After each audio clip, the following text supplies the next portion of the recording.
Dan beliau ini merupakan ketua PCNU untuk periode kedua ini Pak Yai. Insyaallah. Biasanya kalau di pemerintahan periode kedua itu hancur-hancuran Pak. Itu memang kadang ya non saya Pak Yai. Biasanya ada beberapa jamaah yang memang kulturnya Nahdliyin, tapi selalu merespon program-program tadi Jamiah NU secara struktural itu secara negatif ya. Memandang ya bahkan sifatnya kadang menjatuhkan gitu. Padahal secara kultur mereka ini adalah Nahdliyin. Kalau hanya sekedar menjadi orang baik, kita diam di rumah itu sudah baik. Diam aja. Jadi orang baik. Tapi sebaik-baik manusia itu adalah anfa'uhum linnas. Jadi orang yang baik itu ya orang yang bermanfaat. Nah, bagaimana kita menjadi orang yang bermanfaat? Ya dengan cara mengabdikan diri kita untuk kemanfaatan masyarakat.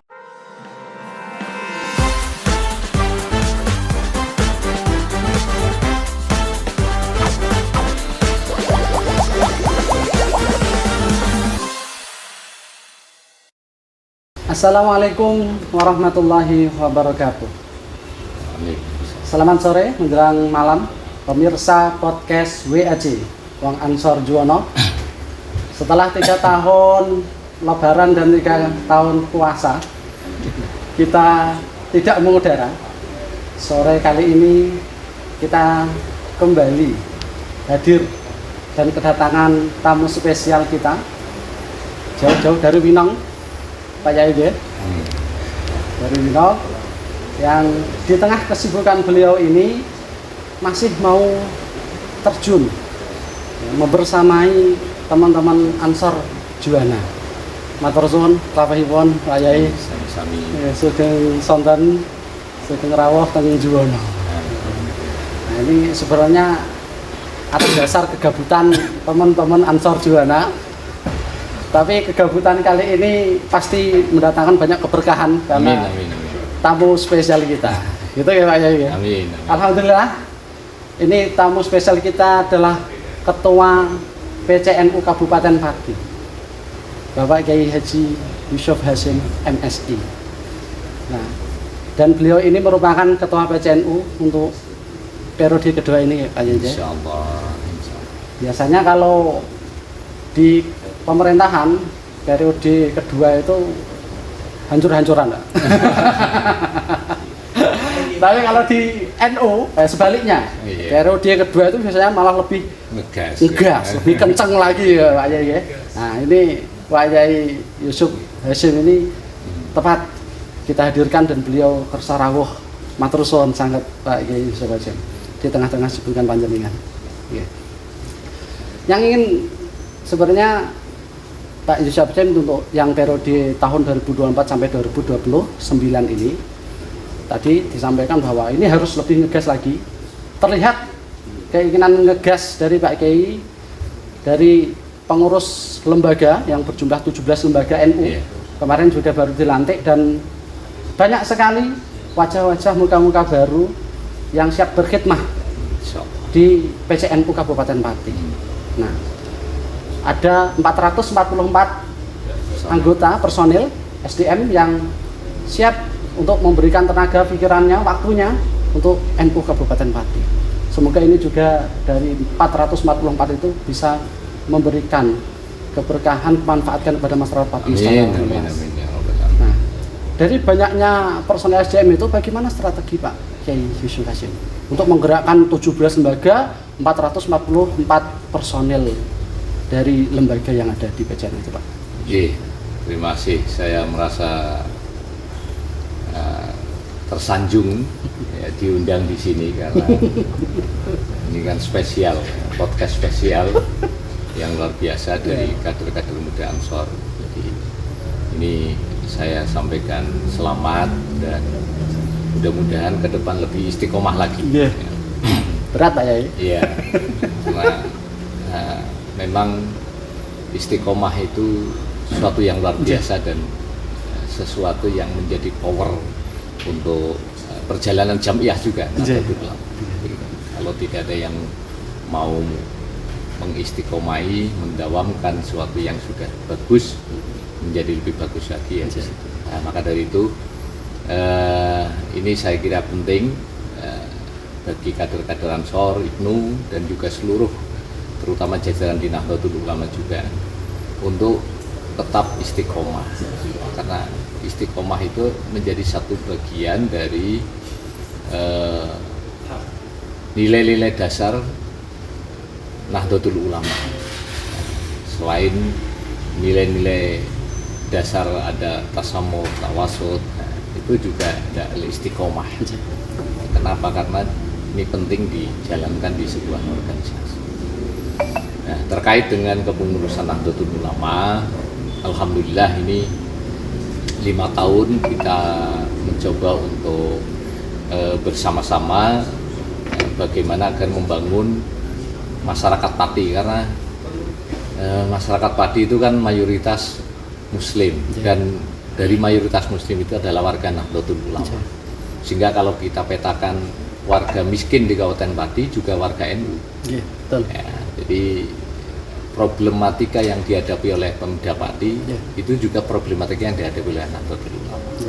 Maka di sini saya kira menjadi sebuah strategi untuk di periode kedua ini kita komitmen bersama-sama dengan mengambil visi meneguhkan khidmah jamiyah untuk ummah. Jadi khidmah jamiyah itu kita perkuat kembali. Dengan cara khidmah itulah insya Allah nanti akan membawa barokah.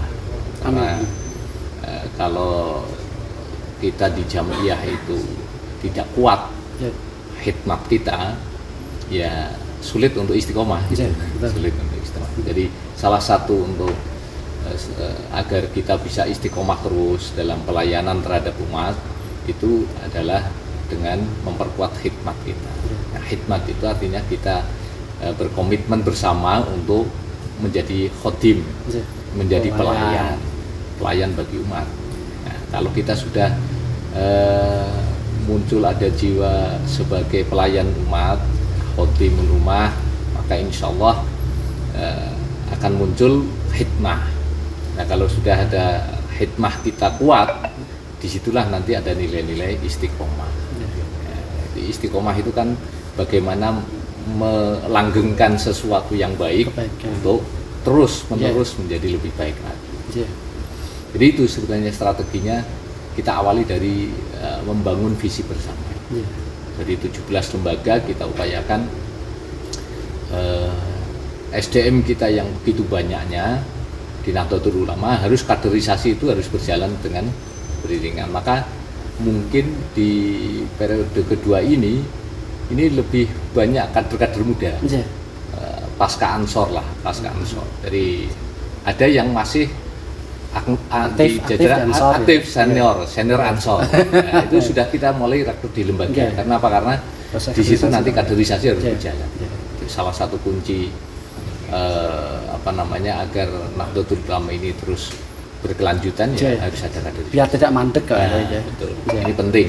Maka kader-kader muda di Ansor itu harus mulai dari sekarang menyiapkan diri, nanti ke depan pasti akan jadi pengurus Nahdlatul Ulama.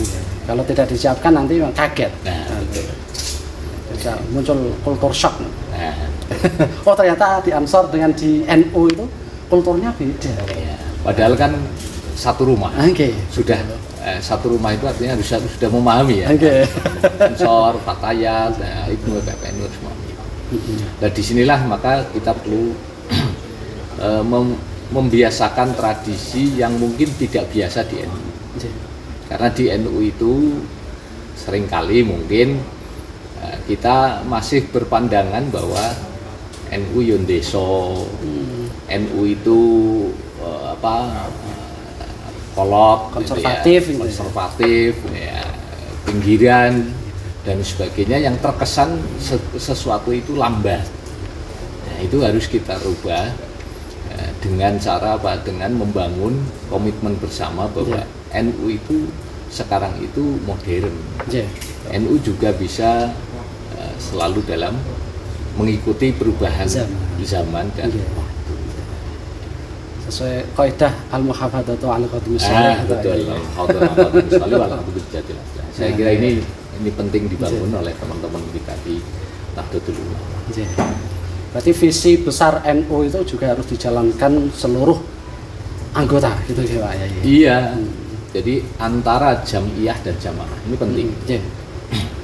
Antara jamiah dan jamaah. Kita itu di NU itu ada istilah jamaah itu bisa hidup sendiri tanpa jamiah.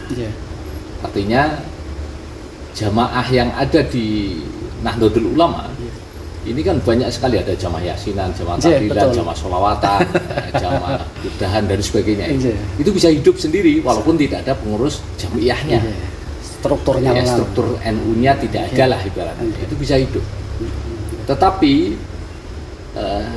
jamiah itu akan menjadi satu pengarah bagi berjalannya jamaah. Karena jamaah itu tanpa ada hadirnya jamiah itu tadi istiqomahannya, kelanggengan ke depannya akan sulit.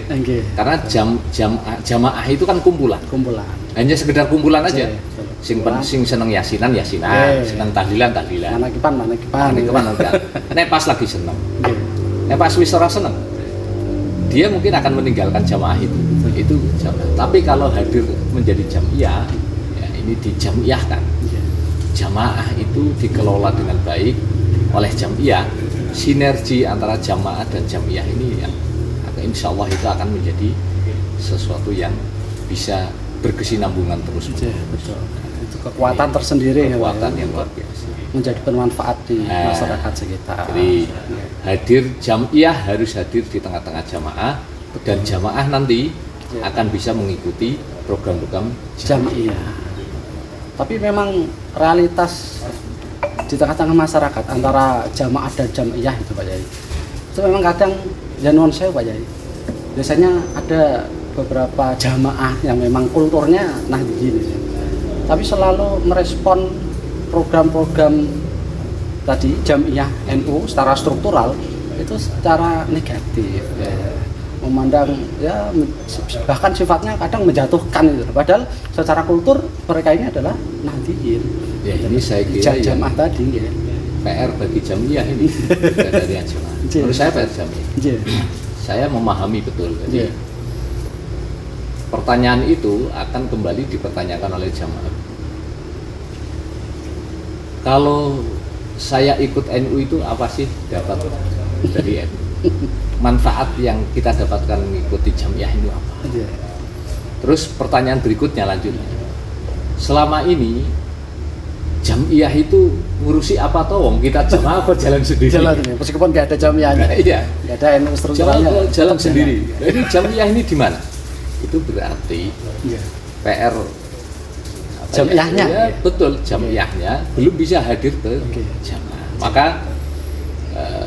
di periode pertama itu kemarin kita mencoba untuk membangunkan jamiah agar mereka hadir di jamaah. Sehingga waktu itu kita akan mencoba memperkuat dari kekuatan sosial kapital NU. Jadi NU itu punya sosial kapital yang tidak terbatas, yaitu jamaah. Jamaah NU itu luar biasa banyaknya. Itu kapital, sosial kapital. Nah, sosial kapital ini oleh jamiah seringkali belum disinergikan dengan baik, sehingga mereka berjalan sendiri. Nah, salah satunya dengan apa? Ya, dengan memperkuat Lazisnu yang dulu di periode kita itu. Lazisnu kita perkuat melalui program Koin NU. Tidak harus banyak-banyak lah, karena warga Nahdlatul Ulama itu mayoritas itu di pedesaan. Ya, tapi suka gotong royong, suka melakukan kegiatan-kegiatan sosial yang tidak mempertingkatkan kapital. Bayangkan ya, jelang Ramadan ada namanya megengan, nanti muludan juga, ya itu berapa biaya, kapitalnya itu berapa, tidak dipertimbangkan itu. Nah, itu saya berpikir awal begitu. Ini sebenarnya warga NU itu kaya, artinya mereka ahli sedekah, kan suka punya kapital, karena mereka melalui tradisi-tradisi. Bagaimana cara mengembangkannya? Disitulah yang kita perlu Jam'iyah itu bisa mengembangkan, membaca potensi jamaah. Maka salah satunya program KNNU kita coba mulai Lazisnu, tapi itu tidak selesai. Loh Pak, Lazisnu kan sudah ada sejak zaman dulu. Sejak gitu dulu ya. ada. Ya, Ya. sudah dulu Ya. ada. Nah, terus apa perannya masyarakat? Belum terlihat. Ya. Maka PR berikutnya adalah Lazisnu ini sebagai entry point sebenarnya untuk mendekatkan Jam'iyah ke jamaah. Harus hadir di tengah masyarakat. Melalui apa? Melalui program-program yang langsung bisa dinikmati oleh umat, oleh masyarakat. Maka salah satunya adalah program untuk pelayanan kesehatan melalui mobil layanan umat. Sehingga orang itu, jamaah itu berpikir, oh ternyata saya ikut nyumbang itu, infak 500 poin NU itu toh wujudnya. Oh ada buktinya. Nek mana aku ya raru. Artinya ini wujudnya. Nah, PR NU itu adalah di situ. Bagaimana mentransformasikan dari dakwah bilisan, bil qaul menjadi dakwah bil hal, bil amal. Yang nyata-nyata jelas bisa dinikmati langsung oleh umat. Maka dari situ kita berpikir, oh kalau begitu ini 5 tahun ke depan ini harus kita khidmat kita itu harus lebih diperkuat. Dengan apa? Nah, ini konsepnya tadi, meneguhkan khidmat Jam'iyah untuk umat itu menjadi tema besar kita di PCNU periode kedua. Di NU sendiri itu memang lembaga itu 17 tadi ya, Pak? Ya. Ada 18 Oh, sebenarnya kalau di ADRT, tapi kita baru bisa bentuk 17 Di karena di Kabupaten Pati Pati. itu ada satu lembaga yang belum bisa terbentuk, yaitu LPTNU, Lembaga Perguruan Tinggi NU, karena NU belum punya perguruan tinggi. Nanti punya khusus. ya mudah-mudahan nanti siapa tahu Periode nanti ini Pak ya, ya Insya Allah. perguruan tinggi Al-Juwani. Siapa tahu Al-Juwani nanti bisa perguruan tinggi Di bidang persarungan Pak. Wah, bidang persarungan loh. Itu di Inisnu Jepara itu kan ukir. Ukir Ya ya. kalau Inisnu Jepara itu ada program utama ukirnya menjadi go internasional. Kenapa batik? Sarung batik. Wah, nggak bisa, kan bisa. Ini kan khasanah, jadi bisa. Iya, betul. Nanti ada jurusan perbatikan itu, saya kira penting juga kan. Oke. Apalagi Juwana, Oh, iya. dekat Bakaran. Sekolah tinggi batik nasional belum ada kayaknya. Ini wah, ini. Inspirasi dapat bahan Pak. Iya. Itu kebaikan. Jadi, Iya itu. jadi orientasinya ke sana. Jadi memang Jam'iyah, prinsip kami Jam'iyah harus hadir. Bagaimana caranya? Hadir, ya program-program Jam'iyah itu harus real, yang dibutuhkan.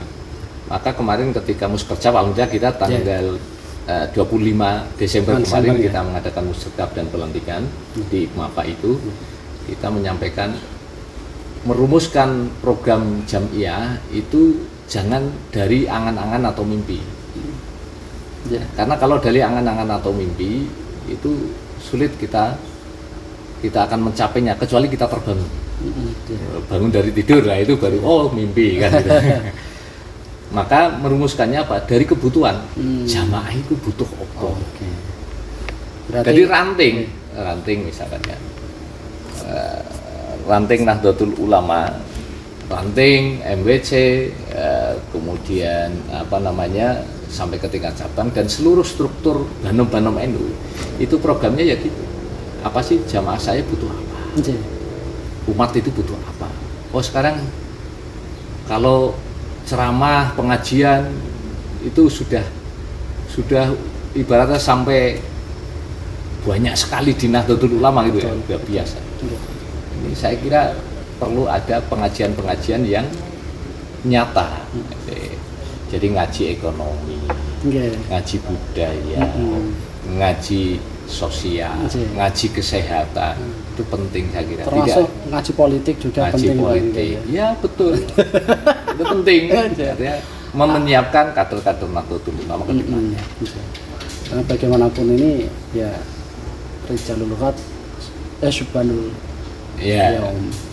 Subhanul Yaum Rijalul Ghad. Gitu ya. Jadi pemuda hari ini adalah pemimpin di masa yang akan datang. Ansar, teman-teman Ansar ini harus benar-benar disiapkan betul untuk menjadi calon pengurus PCNU di masa yang maka kader Ansor itu tidak hanya berpikir sekarang. Kalau kader Ansor itu berpikirnya sekarang, dia nanti akan berpikir saya itu beransor itu dapat apa gitu toh. Tapi berpikirnya harus teman-teman Ansor itu, saya sekarang di Ansor itu membuat sejarah masa depan. Karena sekarang saya di Ansor, besok itu di Nahdlatul Ulama. Nah, inilah yang saya kira menjadi arah kita. Jadi kita khidmatnya di Ansor, di Banser, itu berpikirnya bahwa kita membangun sejarah untuk anak-anak kita. Nah kalau kita berhenti sekarang dapat apa di Ansor itu ya selesai. Nah, makanya ini kader-kader Ansor ini penting ini kan, ya. Jangan berpikir dapat apa sekarang, tapi berpikirnya bahwa jenengan di Ansor, jenengan di Ibnu, IPPNU, Fatayat, semua Banung-Banung itu, jenengan ini sedang membangun rumah masa depan. Yang nanti ke depan itu jenengan akan memanen. Walaupun tidak jenengan yang memanen, anak cucu kita pasti ya, itu, pasti itu pasti hukum alam. Hukum alam. Ya, ini. Ketika kita bermanfaat pada orang lain juga nanti kembalinya ke diri kita masing-masing. Seperti itu. Dan terkait dengan ini mungkin agak melebar sedikit Pak Yai ya. Terkait bagaimana positioning NU sendiri dengan kekuasaan sebenarnya. Nah ini dirasa ini barangkali kritik internal ya Pak Yai. Ketika NU itu dekat dengan kekuasaan misalnya, itu sepertinya kok konflik juga semakin besar gitu ya. Tapi ketika NU di luar itu juga kita susah juga untuk mengembangkan, karena bagaimanapun pemerintah itu juga kita bisa jadikan sebagai mitra. Nah sebenarnya menurut Pak Yai secara pandangan pribadi atau secara struktural sebagai ketua PCNU, baiknya bagaimana sih positioning NU sendiri itu dengan kekuasaan? Ya, jadi Nahdlatul Ulama itu dengan negara, ya, kekuasaan kan cenderung dalam konteks itu negara. Nahdlatul Ulama dengan negara itu posisinya tidak face to face. NU sendiri, negara sendiri enggak? Karena Nahdlatul Ulama itu bagian dari negara. Dan kepentingan negara juga bagian dari kepentingan Nahdlatul Ulama. Itu prinsip-prinsip yang dikembangkan oleh muassis kita, pendiri-pendiri Nahdlatul Ulama. Antara nasionalisme dan NU itu tidak ada pemisahan. Mereka adalah satu kesatuan ibarat keping mata uang itu. Saling membutuhkan dan juga saling bersinergi. Nah, inilah yang saya kira negara itu bagian dari kepentingan NU, dan kepentingan NU adalah bagaimana menjamin agar negara ini juga bisa berjalan dengan baik. Nah, dari sinilah maka saya kira penting untuk kita pahami posisi Nahdlatul Ulama sebagai bagian dari masyarakat, mau tidak mau harus selalu mensupport kepada negara, baik itu negara dalam arti pemerintah, siapapun. Juga termasuk dalam kapasitas di tingkat provinsi sampai di tingkat kabupaten dan bahkan sampai di tingkat desa sama. Jadi NU itu politiknya politik kebangsaan. Nah, politik kebangsaan itu artinya bahwa kita menjadi bagian dari bangsa ini. Tapi kepentingan kebangsaan itu bagi NU itu sudah merupakan kepentingan yang vital. Ya, ini yang harus dikembalikan lagi. Nah, maka kalau soal politik politik praktis itu hanya sebagai alat saja. Jalan saja. Ya, sebagai alat, wasilah. Pilihan jalan wasilah. Ya. Jadi siasah itu hanya wasilah. Bukan tujuan. Bukan goya. Bukan goya. Maka dari itu ketika kita berpolitik, untuk mencapai kekuasaan itu adalah alat saja, sebagai alat. Nah, tujuannya apa? Tujuannya adalah untuk limaslahatil ummah. Kalau pemerintah kita membangun ini, negara ini harus kita dukung siapapun. Ya, bahkan seandainya pemerintah kita itu pemerintah yang bukan dari kelompok kita, bahkan non-muslim pun, kalau itu memiliki tugas-tugas kenegaraan dijalankan dengan baik, ya harus kita support. Kita support ya. Iya. Artinya apa? Jangan sampai kemudian kita dibatasi karena negara ini bukan negara Islam. Negara ini adalah negara Republik Indonesia. Bagaimanapun juga negara yang aman itu juga secara otomatis mau beribadah pun menjadi aman juga. Gitu ya, Pak. Makanya dari NU sendiri, siapapun pemerintahannya, siapapun pemimpinnya, meskipun bukan berasal dari kelompok kita, misal, tetap kita dukung. Seperti itu Pak Yai. Gitu. Jadi jelas, ya cukup jelas bahwasanya NU selalu mendukung bagaimana program-program pemerintah untuk kemaslahatan umat. Tapi perlu diingat, NU itu adalah bagian dari civil society. Ya, artinya apa? Kekuatan sipil itu menjadi penyeimbang bagi pemerintah juga. Penyeimbang juga. Maka NU juga kapasitas dalam civil society itu penting juga, memberikan kritik, masukan, kemudian merespon kebijakan-kebijakan pemerintah yang kita anggap tidak berpihak kepada rakyat. Nah, kalau kebijakan pemerintah tidak berpihak kepada rakyat, maka ya harus kita kritisi juga.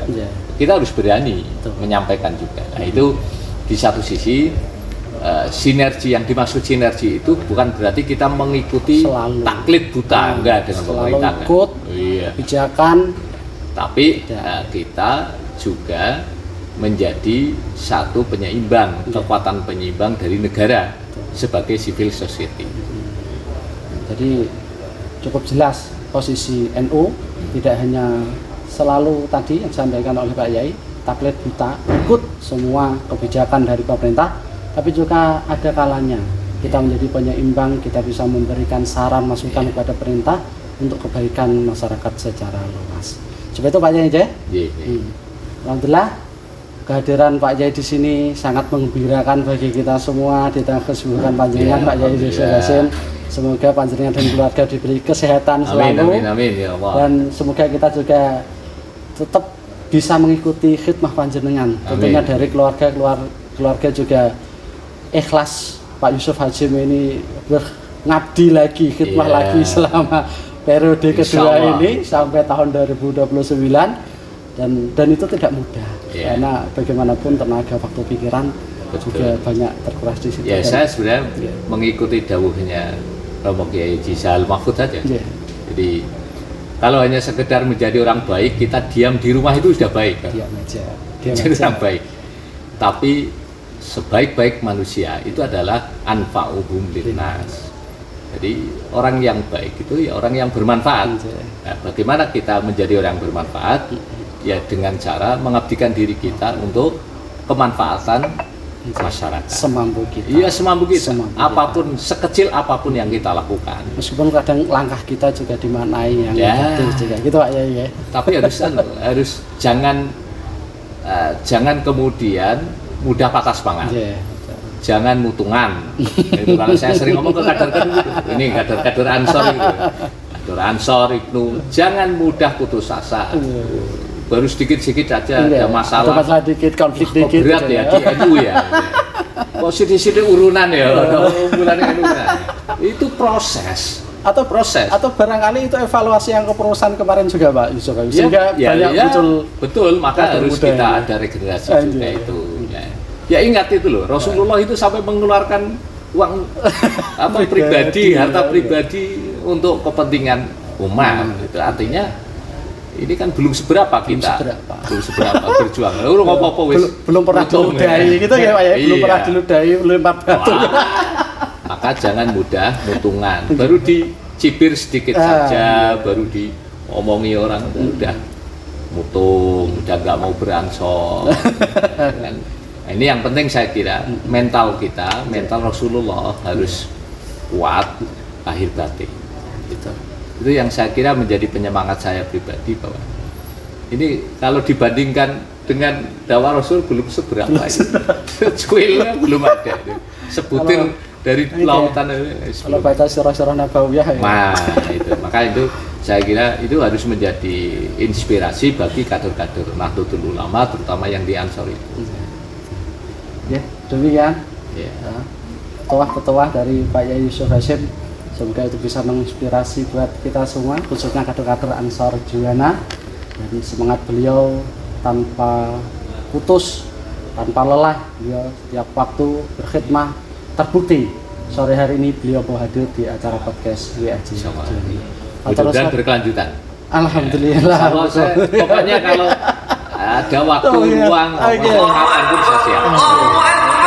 Luar biasa, komitmen khidmah istiqomahnya Pak Yusuf Hasyim itu. Enggak perlu pakai surat resmi, cukup WA saja. Itu udah cukup. Ya. Oh iya, sekarang harus begitu. Ya, Jadi pemimpin kok terlalu birokratis itu ya. Terlalu lama itu bukan eranya. NU sekarang harus satset. Kalau ribet satu periode saja. Nggih. Terus ana ini ya. Nggih, sami-sami. Waktu panjenengan bisa ada di sini ini. Jadi dan tentunya ini sudah waktunya berbuka puasa. Dan Pak Yusuf tadi menyampaikan bahwa beliau puasa, mohon maaf sampai kebablasan waktu maghrib. Demikian acara sore kita podcast WAJ Wong Ansor Juwana, dan dengan Pak Yai Yusuf Hasyim telah banyak, sebenarnya lebih banyak lagi yang nanti episode kedua. Episode kedua, tiga, 4 nggak apa-apa. Saya yakin setelah ini viewernya langsung jutaan. Dan tadi warga Nahdien tidak hanya yang hidup-hidup saja tadi, dari viewernya pun yang goib yang kirimnya termasuk memantau. Wah, sekarang NU Pati Ansor Juwana, wah pergerakannya termasuk muasis NU juga menyaksikan dan membersamai kita. Dan tentunya ini juga harapan cita-cita dari para muasis NU. Dan podcast ini inginnya informatif dan bermanfaat. Amin. Apa yang kita bicarakan sore ini semoga juga bisa sampai kepada masyarakat luas, dan itu bisa diambil hikmah dan manfaatnya. Ternyata NU itu segitu luasnya, tidak terbatas di ranting struktural, kegiatan-kegiatan yang formal, tapi juga bisa dirasakan oleh masyarakat secara luas. Seperti itu. Demikian dari saya. Mohon maaf jika ada banyak salah kata. Wallahul muwaffiq ila aqwamit thoriq. Assalamualaikum warahmatullahi wabarakatuh. Waalaikumsalam warahmatullahi wabarakatuh.